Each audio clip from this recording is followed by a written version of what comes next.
Welcome to another Rugby Bits episode, and I think it's a voice that you'll face here and you haven't seen for a while. I finally made it back onto the Rugby Bits podcast. Thala's away; he's still trying to get back from Paris. I don't know if he stayed for the after party that probably hasn't ended. I finally managed to get myself back from Paris yesterday, and that's why we podcasting on a Tuesday. But I'm joined by Sharky. Sharky, how are you doing? Bonjour, ça va? Yeah, ça va, ça va. That's the extent of my French. Funny enough, I was actually at the mall today and I bumped into and someone's in front of me. I was like, pardon, pardon. I was like, fuck, I've actually spent way too much time in France. It's like that's all I kept on saying because there's so many people on the street. But fuck, bro, what an experience. Paris was Oh, incredible. I mean, first time going. I mean, obviously the city in general, obviously I'd gone for work with Supersport, working with Canal Plus. So it was quite cool. Just an incredible vibe. Managed to catch a Champions League game on the Tuesday. PSG played Bayern. And then just obviously, I mean, had a shit ton of pastries. Had lemon cake. I mean, in the morning, marble cake as well.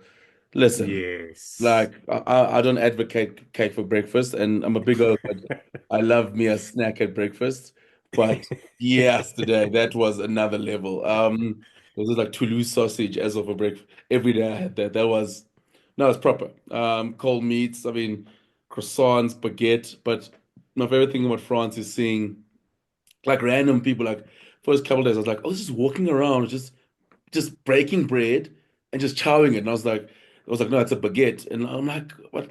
Because like I was like, why would you just walking around and just like in a brown packet, just hoofing down plain bread.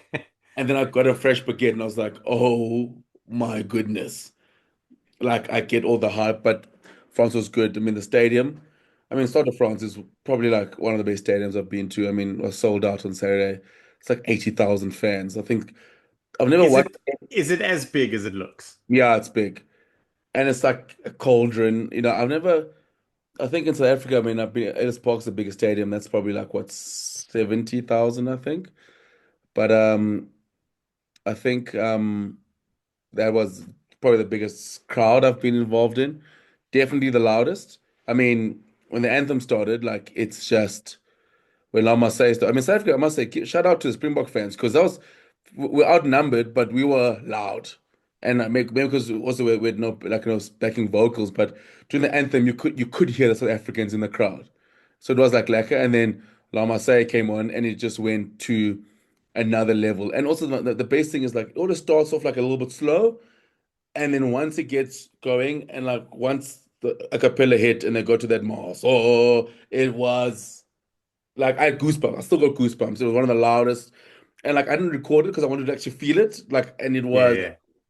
incredible. Like the singing and like it's so loud. It's relentless. But then also when I think when Grant It's Williams like it's almost like the first two words is like everyone's got to like they gauge the pace of yeah, the it's like anthem and everything, and yeah. then everyone just climbs in and hits it with the And clappers. then obviously the classic before halftime, like how they just belt out the anthem out of the blue. That was also cool. And then they got to a point where I think they belted out, and France got a penalty or scored. They stopped. Then they belted out again, but it's almost like they just continue from where they left off. They didn't like start from the beginning. They're like, oh yeah, by the way, like we still got the second half of the anthem. But also like as loud as they are, their silence is deafening because when Grant Williams scored, they just made their way out the stadium. Like they're just Oh, like really? stuff this team. And Listen, the French and their emotions there, they'll let you know how they feel, whether it's good or bad. But no, but Sharky, unreal. Like it's one of those things where like if you're a rugby fan, you have to watch a game in France. I think, my next sort of thing is to try and head down for like a top 14 game. I'd got to spend some time with Sapphire's abroad with Jeremy Ward one of the days. We sank about 3 Guinnesses together. Ah, That was nice. nice to catch up with him and talking about all things Stade Francais. Just such a lacquer chat, and just him telling me about the top 14. And it's like he goes, he's played Super Rugby, and Super Rugby was amazing, but it's like top 14, especially like now currently, like the players they have, the crowds, the vibe, it's nothing. I mean, obviously, it's an extension, but I just feel like for any rugby fan, you just have to get out to Ellis Park. I mean, Ellis Park to France to watch a game in France. It's the next level. And yeah, The but nice thing about chatting to Jeremy, like there are a lot of players, the general rule about playing in France is if you don't embrace France and the French, you're not going to make it. And we've seen a lot of players, South Africans and others, have gone there for a season and left and then come back. But then you see someone like Jeremy Ward who's gone there, and I think he captained Stade Francais Paris in his yeah, first season. Like, um, he's completely embraced it. He's playing the best rugby of his life. Had a bit of an injury issue and making a little bit of comeback.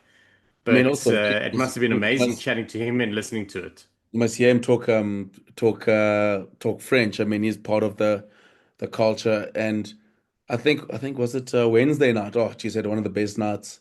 It was myself, Matt Pierce, Shimmy, and Guthrie Stien come join us for dinner as well.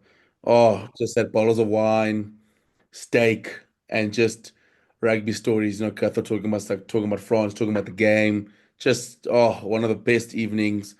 Proper hangover the next morning. One, because I'm not a big wine drinker, and then obviously then Shimmy had taken us to a nice little wine spot, which was proper, nice little wine bar. How's this? A classic forwards on tour. Did this classic wine bar, got a steak there just as a starter, there's three of us. Then got to the restaurant. This place called Le Subok was like a big rugby pub, and had like I went straight back. I was like, okay, I've had my bottle and a half of wine of white wine. I'm going straight into some Guinness now. Fantastic Guinness there. And then the other dogs going with the red wine. I was stuck in the Guinness train. And then about like 10:30, the guys go, listen, I want to get some more food. And then Gather's like, yo, let's get some more steak. Had two steaks. That's a classic Ford on tour. Had two steaks, but like one of those, That's enough to send me there now. yeah. It was like, oh, this is how people get gout. And then, but like obviously classic pastries. That like I was like, oh, it was proper. I mean, Guthrie sharing stories about his time in France, and it was lekker. Just a great rugby week. But sure, it was Lovely. one way to go back. But And sure, t tell me, do you have a good couple of coffees there on the side of the road? I had one place I had coffee. Coffee's just bloody strong there. They don't mess Yeah, around with it's their proper coffees coffee. there. No, it's good. The one place that asked for sugar, he got highly offended. Yeah, yeah. Got It's like highly, asking someone for tomato sauce when you've ordered a steak and chips. The chef will come out with his meat cleaver. yeah. That's why like sauce is not a big thing. I try to get like what did I order the one day? Oh yeah, I tried to order like I tried to order like oh, yeah, I had chicken and like chips, and I was like, can I get some hot sauce? She's like, hot sauce. And I was like what? Oh, the chicken. I was like, no, it's like for the chips. It's like, oh, got a Portugal's that way, bud. Portugal's that way. no, it's wild.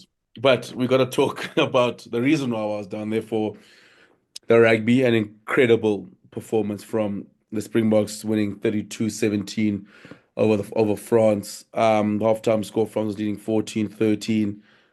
Sharky, a stat that kind of shocked me, and Skalkberg and I were talking about on the flight when we are flying home at the airport. I think it said we had about 90% possession in the last 16 minutes. Um, just just grab total control of that game. Shocky, I mean, that second half performance was Springboks won 19-3. That is, I think obviously Wellington in terms of performances, second half will rank high, but that's up there against France on the weekend, that second half performance in terms of control. And then I mean the pack was fantastic, and then obviously you get Grant Williams, and then Sasha goes and ends again and sort of finishes the job. Probably it would be in our top three best second half performances in our history. It could even be in the top two. It considering the narrative, considering the story around it, like it's not like we were hyped for it and the French weren't and they couldn't really care less. Like it had those vibes about it the whole week. There was talk about it. Perhaps Luku was misquoted or someone's Google Translate wasn't the best when he was like, listen, they took our World Cup away from us. Like they were probably up for it. They wanted a little bit of revenge. I think the revenge was there for the taking pre-game and potentially up until half time. Like they were in it. We didn't really take control until much later. Obviously, the red card was there, and I just want to say I do not care where people turn around and are trying to kind of dismiss this victory as something, oh, but the French weren't ready or they haven't played in 6 weeks. Like, I don't give a shit. Any side to of the quality of the Springboks, the French, Ireland, England, New Zealand, it doesn't matter if they haven't played. If you give them a chance with 15, 20 minutes to play, they will find a way to go on and win it. So that's not a factor for me. If it was someone like one of the outside of the top 10 nations, I can understand it. But what we did in that second half and how we broke them mentally and emotionally was something insane. I would say I think that even Rusty and the players in the changing room afterwards were like, "Yo, where did that come from? Like we've been working on this, but we saw it. Just incredible. What we did and how we did it is something that's going to galvanize us together even more, which I think is a bit of a worry for many, many, many teams. But it was huge, and the circumstances around it, with Sia playing his 100th, with it being in Paris against the French side, like there was a lot to it. It was an incredible victory. You know what I love the most, Sharky? It's just, when my first sort of the first thing that came to my mind when the game ended, I was like, I just don't know how Sar's going to beat the Springbok side at the moment. Like, it's the level of sort of just confidence they have amongst each other and just finding different ways to win. As much as, Grant Williams and sort of Sasha get the praise for the first two finishes, and Rana scored an incredible try as well. Well, I'll get to. Um, Shocky, just the pack performance, the second half, phenomenal. I mean, the line out, the more was back. I mean, something that we talked about this year. It hasn't fired as well as it used to, even for a while. The more was back. I mean, because there's a stage where I think just before Cron Williams scored, where we got a penalty and the T was they tried to get the T on, and Peter Steph said, no, no, no, we're going back to the corner again. And the more was working, and the more was sort of causing damage. I don't, for some reason, like while there was no team warning at a stage, I was getting frustrated. I was like, Angus, God, surely there has to be some sort of team warning here. Um, but like the more was fantastic. Like we also just, we grinded them down as well. I mean, it was a very physical game because the France came out of the gate with their mauls and pick and goes, and they almost tried to outbox the box at a certain stage. And it felt like we're sort of trying to do the same thing, but obviously, I mean, like Thomas Ramos on the weekend, why Mike cooked. Like, and then he would do moments of magic, and sort of the same with us. But for me, the big telling sign, Sharky, was France had us on the ropes in that first 20 minutes in the second half. Damien Penal scores four tries if he gets two better passes. He scores four tries on Saturday, and probably the game is over. Because France came out of the second half and they were fantastic. I mean, the Bilbari break and then like two better passes, and France probably get two tries. Then they sort of maybe pull away and then becomes a little bit too low. Because I thought what let them down, France's bench let them down. Their bomb squad did not fire at always. Our bench was fantastic. I mean, Rassi made big calls, Mm. pulling guys out, pulled Eben off early, and Willemse came off. And for me, that was the big difference in having the two benches. But for France, this is the second time now they've had the box on the ropes early on in the second half and not gotten the job done. The same thing happened in the quarterfinal where we were holding on for dear life. And for France, it's a frustrating thing. But for Springbok Shockey, I must say it's a trait we've had for a while where we just don't let go of the rope. We can be dragged and dragged and dragged and dragged, but we just won't let go of the rope, and then we'll somehow find our way back to our feet. And not only to survive, we'll sort of turn the momentum back and be like, it's our turn now to win the tug of war. Yeah. Yeah, the French, the Le Bum squad were not ideal. There were moments in that game you could visibly see that things happened probably not according to their plan or how they really wanted to execute, and it was almost like just those little bits added onto it, and the kind of the light disappeared out their eyes. I think it's important that you mention the Russies' timing and tactical substitutions were. Firstly, he always talks about doing stuff that's best for the team and making the decisions for the team, etc., etc. There's nothing on earth that will reinforce that more than taking Sia off at halftime in his 100th game. You're losing your captain, you're losing him on such a memorable moment, but it was the right thing for the team and what we needed. Like, it's huge. Just tactically massive. Leaving Sasha on. That was interesting because I'm sure we want to see Sasha at 15, and I know that I was always like I think Sasha really needs to dictate what happens in a game a lot. So I was apprehensive about having him now play with a Mani or a Andre. I thought he's best operating at 10. And I was wrong because it actually proved a masterstroke having him play his wild stuff. Like, and I say that in a nice way, like play his natural game, his heads up rugby. But Mani was there. He had a bit Uh, of a falter in that first 2 minutes. He missed touch, and I was like, "Oh, geez." And I thought, okay, Moima came in at 10, and then maybe he saved for himself. But again, Rusty, I mean, massive call to go. Okay, cool. Well, he's yeah, gonna go with Moyo to come on. yeah, I think it was a case like Willemse didn't have a great game. He didn't have a poor game. I don't think it would have been detrimental to us if Willemse stayed at 15 and Mani at 10. I don't think it's a bad thing. Um, but I think it was more a case of Sasha is on. Like he's on, he's confident, he's in form, and he clearly shrugs off any error and anything that goes tits up. Like he manages it himself. The the thing is having those errors when if he was, say, hypothetically at 10 running the show, it would be potentially a different story. But Marnie was there to do things. I thought Marnie had a flipping good game. He provided two line break passes. He was very good, very handy. Maybe one kick was a little bit wayward, but very good. And I think we did really well to balance that. So I thought that was a really good substitution. Obviously, us Andre Esterhazen, that role he played, like that was huge. We've been planning for something like this to happen, perhaps not under these circumstances, but it was basically time for like, listen, Andre, you've played a bit of flank, you've obviously played in midfield, but now we're going to deploy you like we planned, and you're going to do both. And that's big. Like it's a massive mental shift. Like I struggled to come to terms with it sitting on my couch. So imagine doing it in test rugby. Um, so that was really big. And France have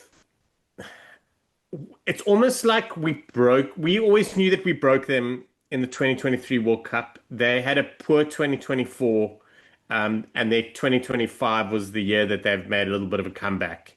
And now we've gone and broken them again. It's going to be difficult for them to come back from this because they were literally a pass away, you would almost say, from winning the game, even though it was early in the second half. Like there was a pass there that gives them points when they're totally on fire, they're totally in control, and then they take a little bit of an extra lead, and then the Springboks are like, okay, we might need to change our game plan, maybe tighten up, take some points.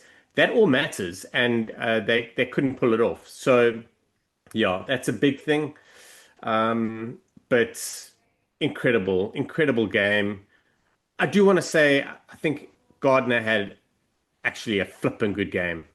Like everyone freaks out about refs. I thought he was superb. Yeah, I mean, God knows busy. I mean, he does love a chat, but he's always been like that. But we knew this Yeah. beforehand. But yeah, I thought he had a good game as well. I'll get to the red card at the end. Quickly before we get into individual players, I just want to talk France quickly, Sharky. Here's my takeaway from France.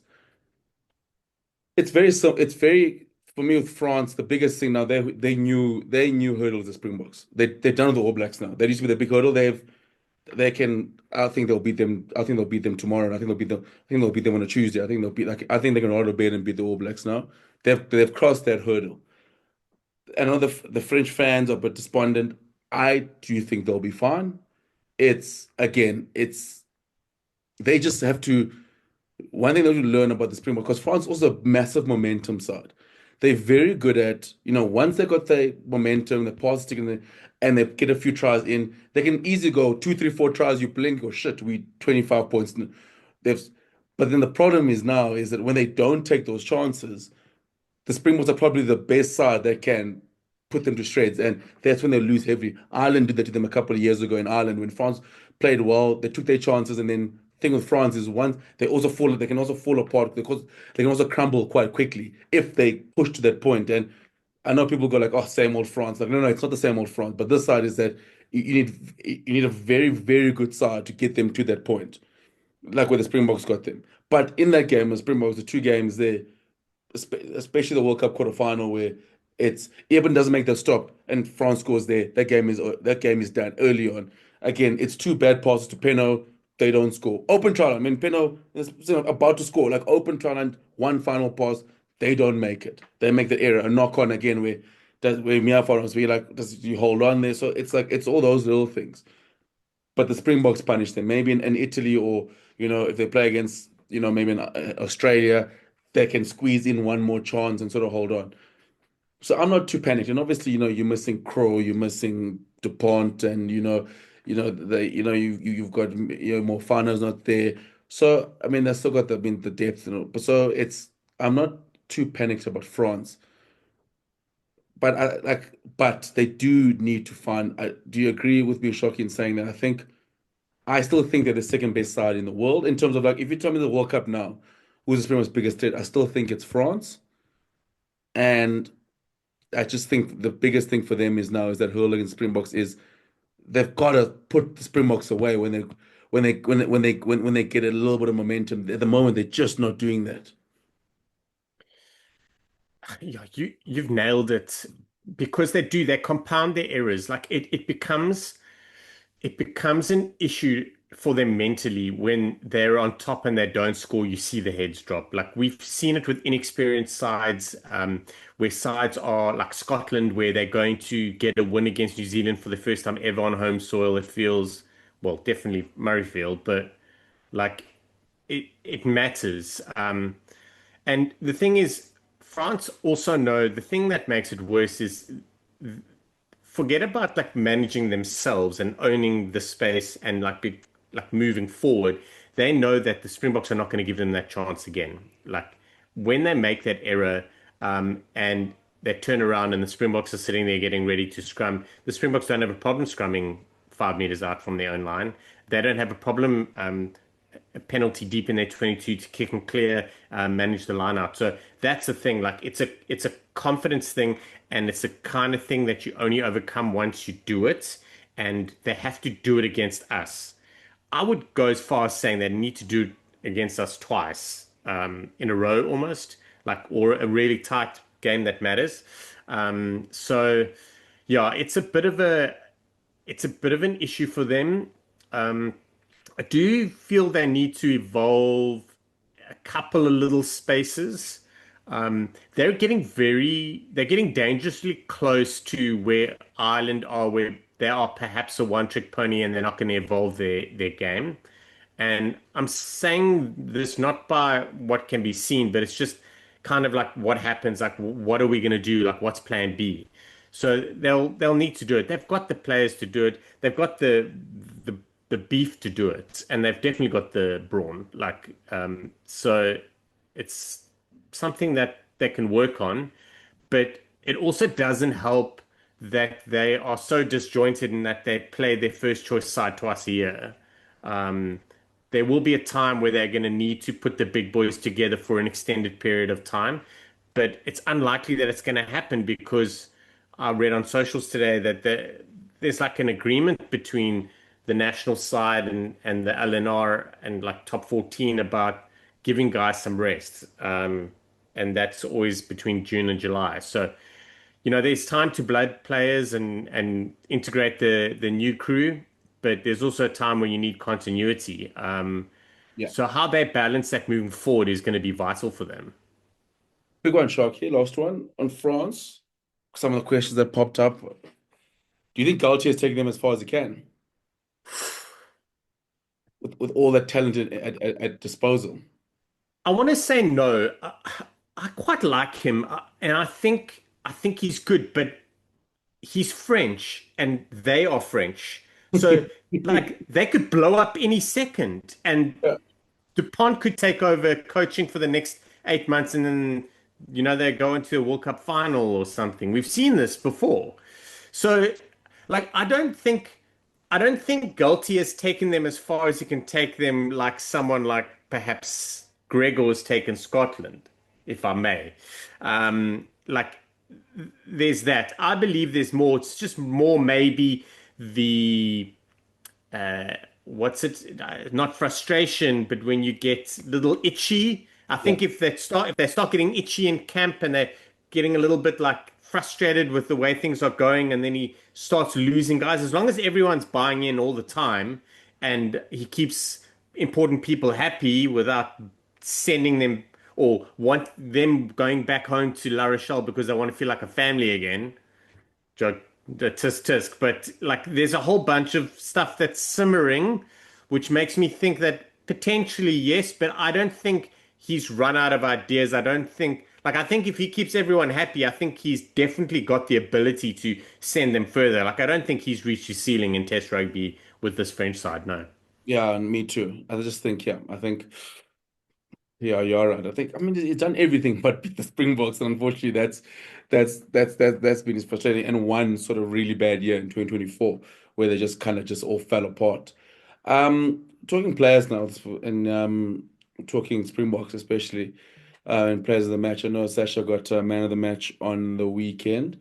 My shout out for me, man of the match, and Sharky, you can give some more shout outs, is I thought that was the best test that Jasper has played in green and gold. And I thought he put himself as going, he's actually one of the most important players in the Springbok side. He's in that mold of like, like a Damien Delindi and the job that he does, Eben and, Ox and guys like that. And, you know, just he was incredible. And for me, it's no coincidence that the improvement from the box has been since he got back. It's since he's gotten back, the box has just gone up and gone another level. And what he's done for the way we play, because in the middle there, you got to deal with him. He comes around the corner with vengeance. He carries well. Listen, the French aren't small boys. I saw him get hit back a few times, and I was like, "Poof." Like but I mean, what 17 carries on the weekend, like just shows like what he brings to the Springboks, and there's no one at the moment, for example, that can replicate and what he does at that level for the Springboks. For me, he was my man of the match. I'm sure you'll touch on him. I mean, Malcolm was a fucking beast as well. He's getting better and better again. Sort of started the year slowly, but each game, he's sort of been better. But Sharky, I mean, those are my two shout outs. I mean, Malcolm, Jasper, I mean, the whole bomb squad as well was phenomenal. Of like you touched on Marnie and Grant, but I'll let you go on the backs. But I just wanted to give a massive shout out to Jasper Wiese, who's slowly also becoming Marnie's been my favorite Springbok. I think Marnie's been. I realize I'm a forward again, so Jasper's winning my heart. Just shock is there's nothing better than the guy. It's just like I want to carry the ball at least 15 times, and you've got to stop me. There's a stage when there's a carry that With Jasper got. two people Yeah, minimum. there's a carry Jasper got. He ran on the blind side, and I was like, he's not passing this ball. You know, and the thing is, everyone knows he's not passing. Like And everyone's sorting out their attacking and, pods, and the defensive line is yeah, getting set up. Like he's we not know it's chasing coming. Colby on his outside. I was like, we gotta keep chasing early. I was like, but also it's Jasper Wiese. It's like I'm gonna gain probably just as much ground, and also Chesney should have passed on the inside. In the last to Kurtley, who was going up doing all the hard work, but you got smoked for it as well. And, Yeah, he did. but like Jasper, it's, He it's did. just like some people I remember last year they're like, oh, it's just gonna sometimes you gotta offload more. No, don't offload Jasper. If Mm, Jasper offloads the mm. ball, I'm gonna personally take him off the. No, I'm not. I mean, I'm gonna ask someone to take him off the field. He's not allowed to offload. He just has to run straight, Shark, into people as hard as he possibly can. That's all Jasper Wiese needs to do for me. Yeah, and the thing is once teams start tripling up on him, because let's be honest, the double up is not always the best shot. He'll bring in an offload game, or they would have worked in an offload game. Like that's kind of the space we're in, where guys start evolving. I thought I also saw France kicked onto Damien Delaney a couple times on the weekend, which I haven't seen, but he was operating like we had both those guys. I think they were trying to avoid Jasper, but then they gave it to basically Jasper's twin, from Milnerton. And yeah, it was huge.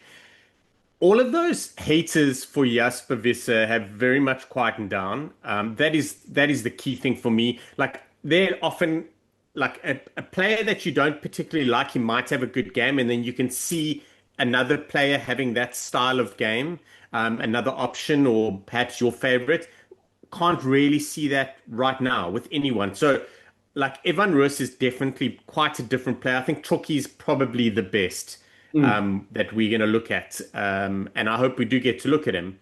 But Visa has changed what we do and how we do it in that we get to be ourselves. It's the same as that conversation around the loose trio, about balancing it out, about letting players play their strength positions.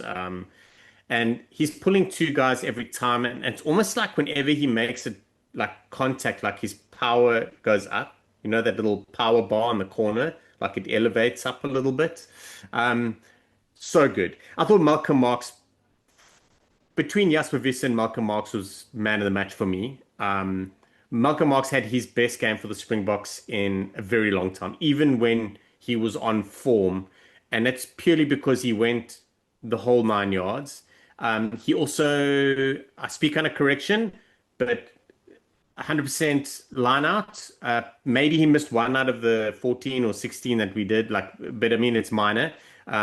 Brilliant. Obviously, turnovers. Just brilliant. And we needed it from him. Hooker and 8 and 13 were issues. It seems like 8 is the bit of an issue now moving forward. Like, if we're going to look for a like, or we're just going to change the game plan completely. Kobus Reinach was I'm I'm watching him play, and I'm just in admiration. Like he is so comfortable in his own game plan, in his own form, and the Springbok game plan. Like he spoke a little while ago about how they've been given license to pick up the ball and take a step or two and look for options. That was like everyone's biggest hate for many years about nines, especially if you running guys into dead ends, and he's not doing it. Who would have thought that Kobus Reinach was comfortably our best nine, like first choice nine? We've always looked at him as a squad player, and we'd like to see him come off the bench or stick him on the 7-1 because he can play wing. But he's comfortably taken up that number nine jumper, and he's doing so well. That try he scored was very much a reward for, just go do the basics, kick well, pass well, and then we'll let you play when it's on. So yeah, that was it for me. I think Visser, Marx, and then it was between Reinach and Sasha. That would be my order of players for the weekend. So good. And a couple other guys like just really, pushed on, did something. I thought we talked about subs earlier. I thought taking off Bonfenter before half time was, it turns out to be a masterstroke because of what we saw happen. But I don't think anyone really looked at him in that game and said, this guy needs to go. Like, so Yeah. it was so interesting. I would love to find out more about that. And I doubt we will for a while. But yeah, just a great game by everyone. I thought the way that we got together after the red card, how we manage things. I was going to obviously echo what I said about Rassi and his tactical substitutions and the timing of everything. But what we did as a team, I really feel like we almost didn't lose a player because we just gained so much and we were just kind of like, cool, they will break, they will break, they will break. Like that is our philosophy. Like it's been for many, many years. Like we will either kick you to death or we will scrum you to death, but we will break you down with great defense, great kicking, great scrumming, whatever, and then we will go on and dominate. Like we'll transition into attack ball of defense. To be honest, the greatest All Black side ever that went on to win back-to-back World Cups were literally one of the best defending side, and they attacked for fun afterwards. That was like when you throw the dog the ball, you know, they do a good thing. You throw them a ball as a reward. That's kind of where we are at the moment, and have been for a while. Like you can't underestimate that, but just incredible. I still think also the Boks have got, every good side has got sort of like one thing they can always lean on and push comes to shove. For us, it's that scrum. Um, you're not beating the Springboks consistently if you can't scrum. Yes, you can maybe get away with it, you know, maybe for a game, a knockout game, you can hold on to bits, but that scrum in early on, once the Boks sit dominant as a scrum time, there's nothing you can do. I mean, welcome back, Gerard Steenekamp.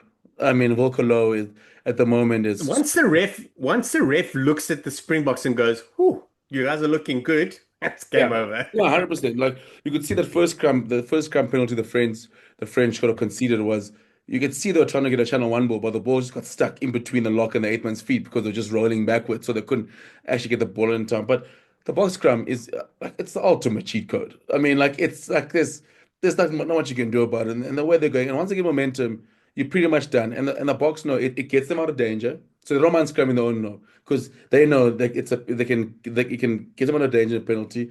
It can change momentum maybe in the middle of the field, or if it's on their own in your 22, they're looking to get points, whether via penalty try, by penalty, or so it's all three facets. So I think with Springboks and France scrum was faltering, and you can get a certain point where you can just hold and bend but not break against Springboks, but once you've broken, good luck, because then you're struggling all day long. There's one scrum where the box got greedy, they came around the corner and they got blown, but even then it was a touch and go. But I think every great side has that cheat code, and the Springboks have got it. We got Thala here. The Thala, we don't know. I actually managed to see Thala in the morning of the game for he had coffee out of beer. And he's on a train somewhere. Thala, in which part of Europe are you at now? That's the first concern. Can you guys hear me? Yeah, we got you. Yeah. Yeah, I feel like I'm San Diego, basically just traveling all around Europe right now. I'm leaving Brussels and on my way back to Germany. So yeah, just been a fantastic weekend of obviously going to Paris. Paris is just I don't know how your experience was, Kooks, but yeah, it's genuinely for me like my favorite city I've ever been to. Just everything was just perfect. I think French people are very like nice and welcoming and accommodating. Obviously, the pastries were fantastic as well. But yeah, now we're heading back into Brussels as well. But yeah, like the game was also just great. So I'm obviously you guys have been talking about it. So hopefully I can add one my 2 cents from. I don't think I had as good of seats as Coats had, but I think I had decent seats to see what was going on.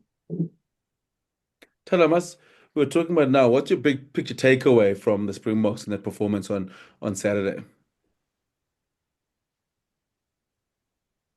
It's a privilege to watch this team.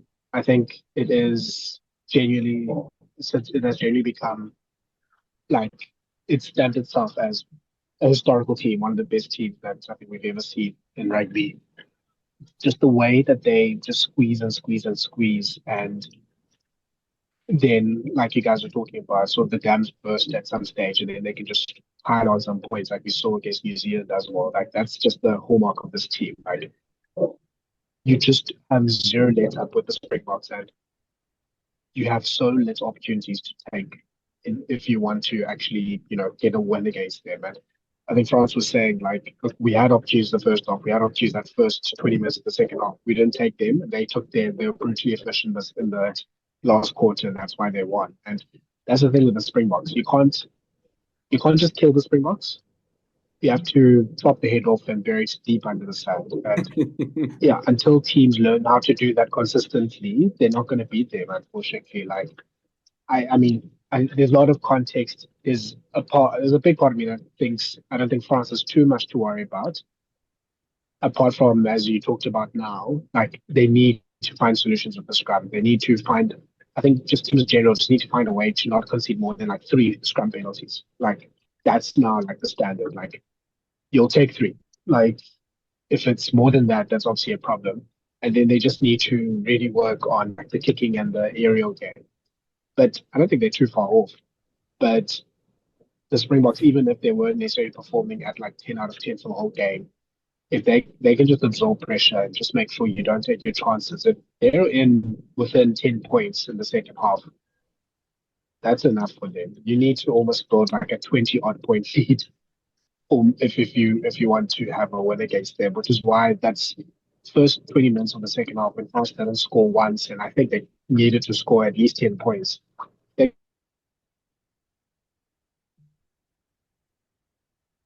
saying to the friend I went to watch the game for is that the record's nothing for the Springboks. Like they can work with a 7-man pack. Well, 7.5 if you count these days as well. It's they can make it. They can sort of like they have contingencies around that. We saw that 3 years ago in Stade de France. Actually, it's now the fact that France will have time sort of in the ascendancy. They need to take points, and they didn't, and that's why they lost. Yeah, tell hit it on the head there. You look back. Actually watched the highlights of the Springboks Wallabies game in Ellis Park. I rewatched it yesterday. So that's the second half, and I think the only way to sort of kill the Springboks, as I said, was by chopping them and burying it deep down and just being relentless. I mean, that's what Australia were. They just didn't stop coming, and then they're like, "Listen, we're not." And Springboks do give you chances. Sometimes like defensively the way we play, they do give you chances, and you got to take them. And then once the Wallabies got going, they just didn't stop. But I want to talk the red card while Thala's here before we lose him to the streets of Brussels or the trains of Brussels. It was a massive call. Listening from I mean the loudest cheer of the day from the French probably came in Lord came off. They were pumped, but Angus Gardner seemed to look like he was going yellow, and then obviously the assistant referees came and go, listen, let's have another look at it. Sharky, where do you stand on it? And then Thala, you can sort of go straight in as well. I'm happy with the straight red. Like it's a red card for me. I we've got to understand the processes of it. So Rugby Passes, Planet Rugby put out a great article. If you go look on their socials, you'll find it. It's about an adjustment in this law, like some small wording. It's essentially what we know. If you approach a tackle illegally, you cannot apply mitigation, and it can allows the referee to look at that decision by that player, in this case Lewis, as being foul play and can give a straight red. I honestly I'm okay with it. I'm gonna have a moan. I'll have a moan. I definitely like my short answer is I'm happy with the red. I'm even happy with the straight red.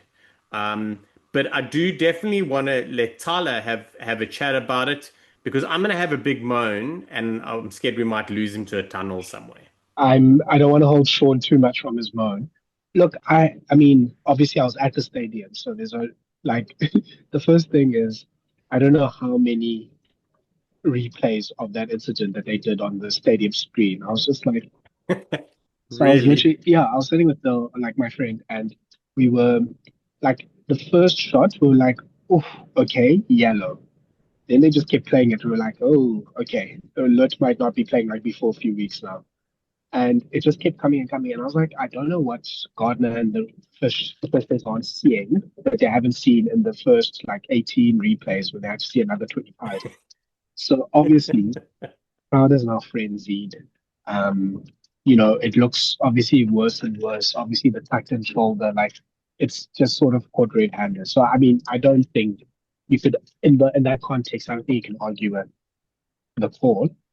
I mean, I've heard some justifications, like Sean said. I don't think it's enough because yes, he was hard. Like the one arm was trying to wrap, and I think Markion was talking about like Ramos stopped the other arm from wrapping, but That's not enough, guys. You can't half wrap in a tackle. If one shoulder is sort of coming in, that's it. And even I don't think it was direct head contact, which maybe might mitigate his suspension, but it was high.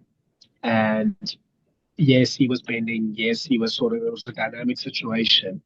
Like I would have been happy with a 20-minute red, but you know, a red is fine. The only problem, and maybe this is what Sean is going to rant about, is we also just don't know what the standard is anymore because the disciplinary committee will just do something completely different when they make their decision on Tuesday or Wednesday. Like this is the problem that rugby is now facing. Like the referees, I think, are mostly correctly apply the rule book and the process and following it to a T and making the right calls. I don't have a problem with the refs' calls.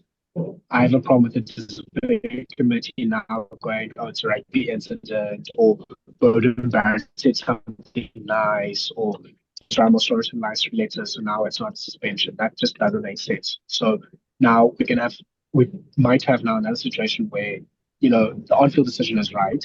Then the display committee says, no, it shouldn't have even been a red card. And then now what do you want a Gardner, a Kelly, or whoever's the referee next week to do? And that's now the problem that rugby's facing. I think Thala, you've nailed it. Sorry, Kooks. yeah, I think that's what Tyler also spots. It's like, the type bird incidents where, I don't know how you go from getting a straight red and then he gets rescinded on Monday. Like that's bullshit. Like my like that, and like my issue is like that's like an issue. And like I'm not one for the okay. Before you moan, Shock, I've got a moan. I don't No, like go for it. I don't You like could build me up like the French I crowd, and then don't I'm gonna climb in. I don't like the 20-minute red card rule, and I've made it clear how I feel about it. But now, since it is there, what I feel is that for me, the law incident is a 20-minute red card. Because my thing feels like is I thought there is some mitigation there in terms of obviously, like I said, like is it rap? So it's like is he's rapping or rapping? Ramos is falling. He gets there. So for me, I'm going like, man, like there seems to be a little bit of mitigation there. But then I go like, the rest are taking an hour to come to the decision. So send to the bunker. That's what the bunker's there for. Let the game go on. Like for me, like if you have a 20-minute red card, then it surely takes away the refs spending 15 minutes going, or like a bunker going. For me, if a red card now, it's got to be as clear as day and going, that's red. We need 2 minutes to see, that's a straight red card, that's permanent. Because if not, again, because now we got to minimize risk, because the rule is there, is going, go to the bunker and go 20-minute red card. Like that's one of my things. If you're going to introduce two different red cards, for me, the permanent red card is going to be like, we should be spending 15 minutes going over and looking at clip after clip, and then it's gonna see it in real place. It should be you see it, you go, fuck, that's a red card. No hesitation. So my thing was like with Lurt thing, I thought it was probably a 20-minute red card.